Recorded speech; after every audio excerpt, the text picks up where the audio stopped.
Visions and warnings about the end time that the Lord has told me to share.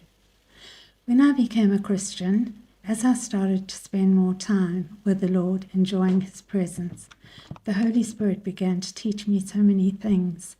I heard His voice clearly and was sure everybody else did too.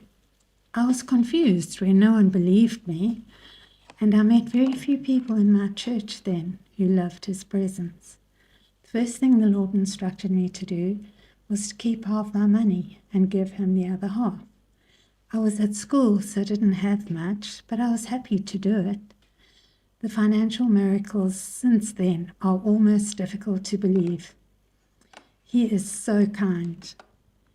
He started showing me so many things in prophetic visions, many of which have already come true. Others will still happen. He gave me visions of the end times and the meaning of the 3 phases of the end times, from the rapture to His second coming. Here is proof I feel I need to give that I'm not a false prophet. When I was younger and in New Zealand on an exchange arrangement, I planned to take an Air New Zealand flight, one-day flight over the Antarctic on my last day, but the Spirit told me not to go. Later on that day, I learned that the plane had crashed with no survivors. I only discovered why it crashed when I watched an episode of Air Crash Investigation on the Discovery Channel. Early in the year 2004, while worshipping, the Spirit gave me a vision of the tsunami that would come. I thought a tsunami was a giant, tall wave, so I didn't understand what I was seeing. In the vision, I saw the sea empty for a long way offshore. The sound of the stones on the sand rolling backwards as they and the water were sucked out to sea was deafening, and the sight of just sand, not seawater, was also scary. I then saw the surge of water rushing forward from far away. I shared it at my church, and they believed the Lord's voice more once the tsunami happened in December, exactly like the vision. I was puzzled by the vision, as no one could stop the tsunami, so I didn't know why the Lord showed it to me. He was confirming that I could trust these visions and to have confidence to share them. At the end of the vision, I saw the surging water flowing into the churches, washing everyone out onto the streets, still in their chairs. The Lord told me that we must go out into the highways and byways from then on, and no longer expect people to come into the churches to be saved. There have been wonderful street revivals all over the world since then. The tsunami vision was a true prophetic vision, and He showed me it was also a picture of how believers need to be positioned at all times. As the days got darker and more evil, those who follow the Spirit's leading and listen for His voice will be protected. Those who are not listening won't be positioned and will be in harm's way.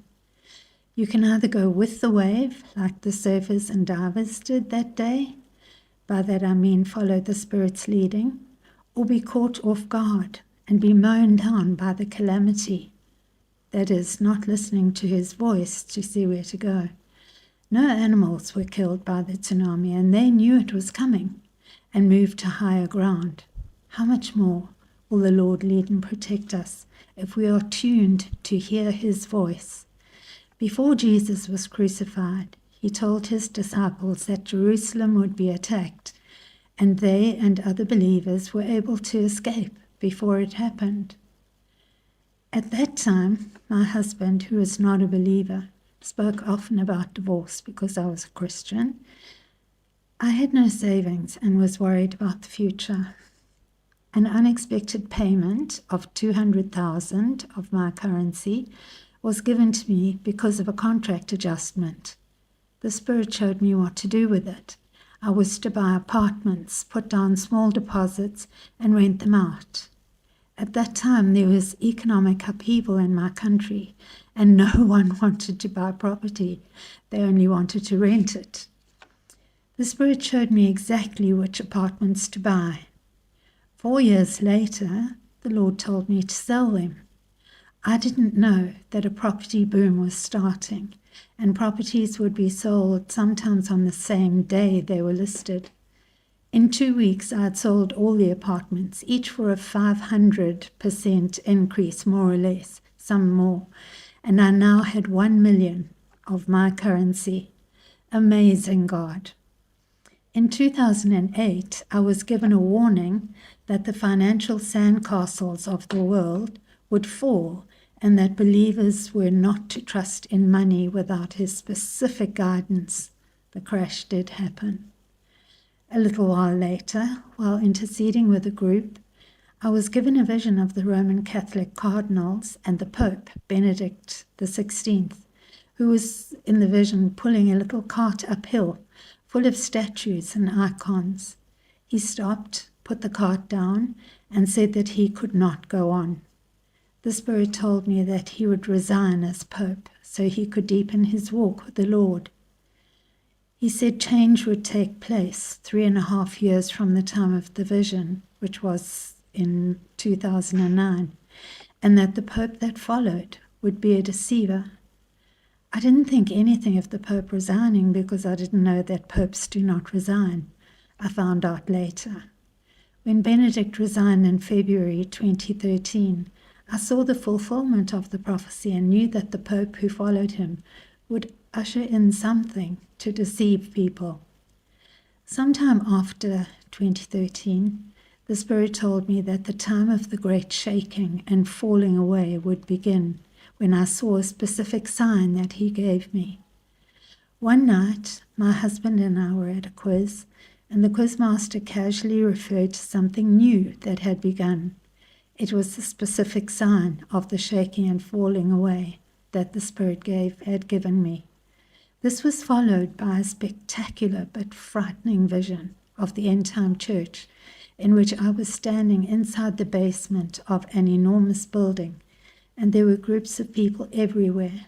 Each group had a pastor, and the groups represented the churches of the world.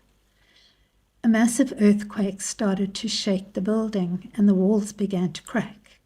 When they started cracking, some pastors went flat on their faces on the floor with their right hands outstretched as if giving something back to God. They were saying, "This ministry is yours, Lord. It never was mine to begin with. Take it. It's yours." Other pastors decided to stay calm and said to their people, "Let's sing the old songs." They refused to believe what was happening. They began to sing as if nothing was happening around them, and it reminded me of when a warm living virgin was placed into the dying King David's bed to keep him alive, but it could not. They sang their old songs to drown out the noise of the destruction. I didn't know then whether this was happening at that time or would happen in the future. Now I see it as happening at this time. Ministry after ministry is being shaken, and some are falling. Some repent, and others try and cover their decline and shame by doing the things they've always done and pretending everything is okay, but they are dying just the same. A major Christian network is a sad example, exactly like the vision. The Lord continued to show me visions about the great falling away. One night at a prayer group gathering, I had another awesome but terrifying vision of it. I seemed to be sitting next to the Lord on the moon, looking down on earth. It was very dark. The earth was covered with sheaves of wheat, very dirty and overripe, with dirt, thorns, and all sorts of things stuck in the wheat, and they had human faces and feet. As I looked, a hand came and pulled out a strong leather strap from each of their plant bodies. It was so loud, thwack, as each strap was pulled out. As the straps were pulled out, the wheat plants fell over. The Lord said loudly, "This is the time of the great falling away. I am leaving all spheres of public life, schools, government, etc." As the wheat sheaves fell over, Christians dressed entirely in black were revealed standing upright as the wheat sheaves fell around them.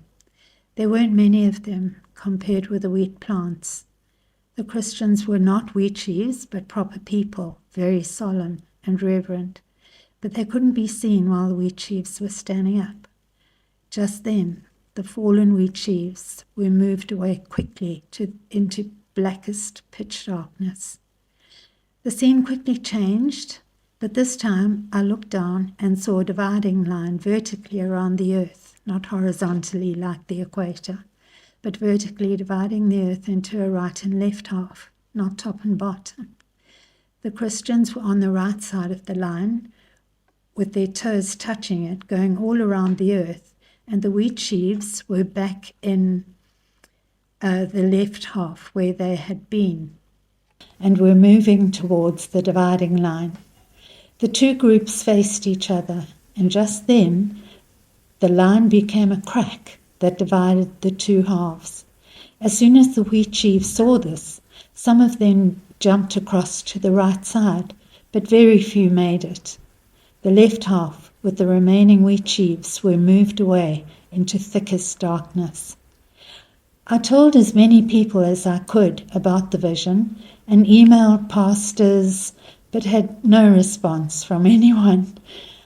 I have watched as the social systems of the world have rapidly turned their backs on God since then. He is no longer holding them up, and it is now almost a crime to mention God or Jesus. In a later short vision of the end times church, I saw myself and other believers being denied entry to churches we usually attended, with the doors being slammed shut as we were told we couldn't be part of them anymore.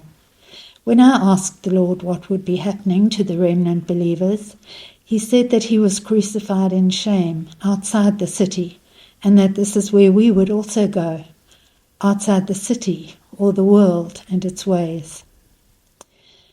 I then had a final end-time vision of the phases of these end times. He has shown me 3 phases of the end times, which are reflected in the book of Revelation and follow the 3 main harvests of ancient Israel. Each one reflects a specific harvest. I knew there are three groups of people in the world: the bride, Israel, and the nations. These 3 groups are harvested according to the toughness of their outer covering, which is like the husk of a grain or fruit. The easier it is to remove the husk, the gentler the process. These 3 main crops of Israel represent the 3 groups of people and were harvested in this order: barley, wheat, and grapes. I saw that the bride is the barley, which is harvested first. Matthew 3, verse 12. Every last bit of barley must be taken and the harvest completed before the wheat is harvested. Book of Ruth. To obtain the barley, it is winnowed or lifted into the air, which separates the tender chaff easily from the barley grain.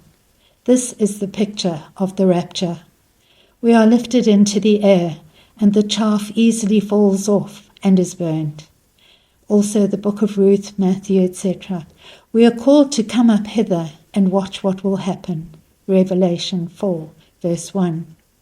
Next, I saw the wheat harvest. In past times, after the wheat was gathered, to get the tough outer husk from the grain, an instrument called a tribulum, where we get the word tribulation from, it means crushing, was used. The wheat is ground and crushed. Barley would be utterly destroyed by this process. The wheat crop is the second group of people.